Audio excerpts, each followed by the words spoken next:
Hi everybody, welcome to our video on how to rebuild your Fleck 5600 SXT control valve. This process will be the same whether you have a water softener control valve, an air injection control valve, or a filter-only backwashing control valve.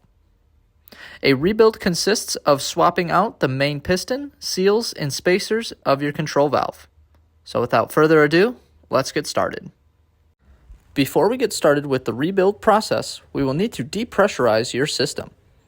We have a video that I'll link above that shows you how to do so, but in a nutshell, you bypass your system, start a regeneration on your system while it is bypassed, and then unplug the control valve once you see the regeneration has started. Once depressurized, we can get started with the rebuild process. Once your system is depressurized, make your way to the back of the control valve and locate the meter cable. We will be removing this and moving it off to the side to make room to get inside the control valve. If you have a turbine meter like me, you will just pull the meter cable up and out of the meter assembly and move it off to the side. If you have a paddle wheel meter assembly, you will loosen the small screw that's holding the meter cable and sensor in place.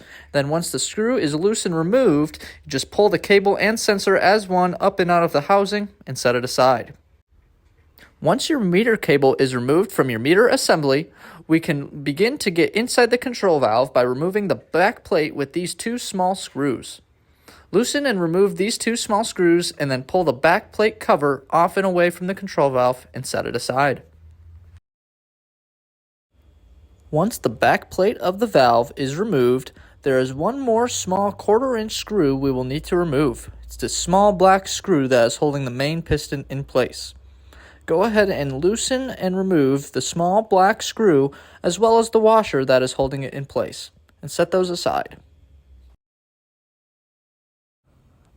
Once the main piston screw is removed, go ahead and take your 5/16 nut driver or flathead screwdriver and remove these two small silver screws right here.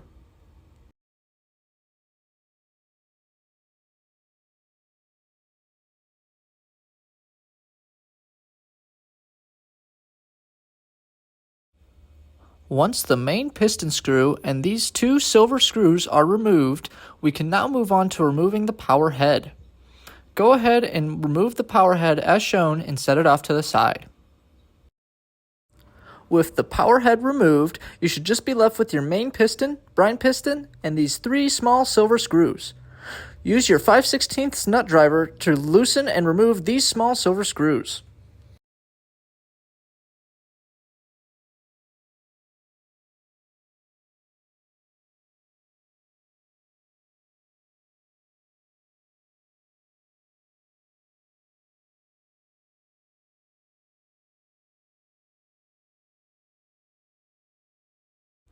After those three silver screws are removed, you can pull up on this silver plate and remove it, set it aside.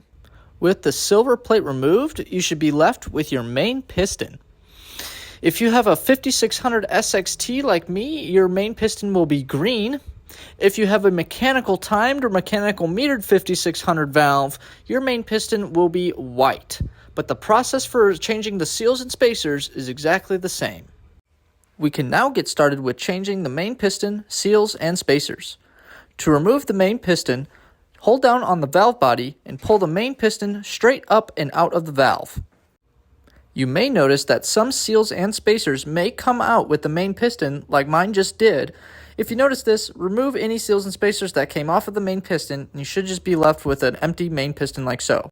With the main piston removed, you can now remove any extra seals and spacers that are still within the valve body. Use your finger to dig inside the valve body and remove a total of 5 seals and 4 spacers. Again, that is 5 seals and 4 spacers is what you should find total. Once all of the old seals and spacers are removed from the valve body, you can begin replacing them with new seals and spacers. Start with a rubber seal and place it all the way down at the bottom of the valve body. Using your finger and a circular motion, fully seat the seal against the bottom of the valve. From here, you will alternate seal, spacer, seal, spacer. So since we just put down a seal, we will go with the spacer. Continue following this pattern until you have inserted 5 seals and 4 spacers. Remember, you will always start with a seal and end with a seal.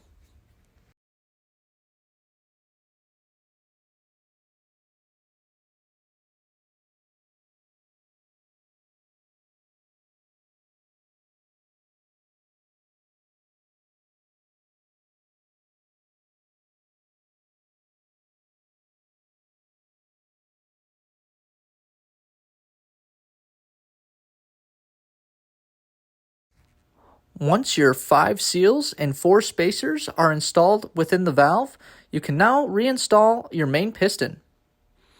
Insert your main piston and push down to fully seat it. We can now begin to reassemble the valve in the same order we took it apart.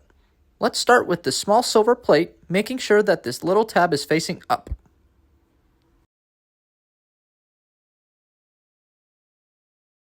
You may need to push down on the silver plate to fully seat it. Once it is seated down into place, you can tighten it down with the 3 small silver screws we loosened before. Tighten each one in a revolving pattern.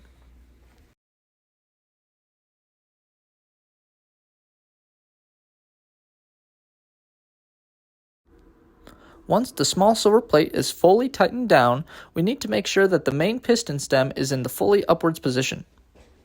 Mine is already there, but yours may be pushed down like so. If it is, hold down on the silver plate and pull up on the main piston stem, and it should pull up just like that. Now, let's put the power head of the control valve back onto the valve body.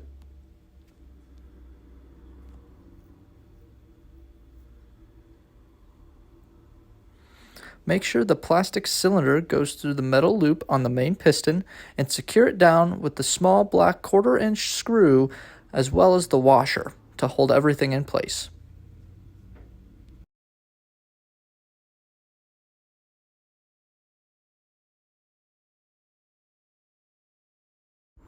Next, we'll take the last 2 remaining silver screws and tighten them down here.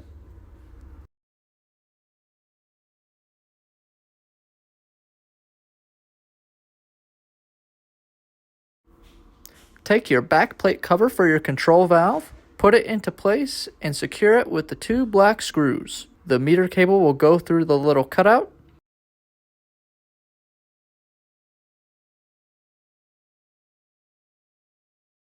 And the last step is to reattach your meter cable. If you have a turbine meter, it will plug right back in. If you have a paddle wheel meter, put the sensor back into the housing and secure it with the small screw. And just like that, your control valve is rebuilt. This has been how to rebuild your Fleck 5600 control valve. Thank you so much for watching. Take care.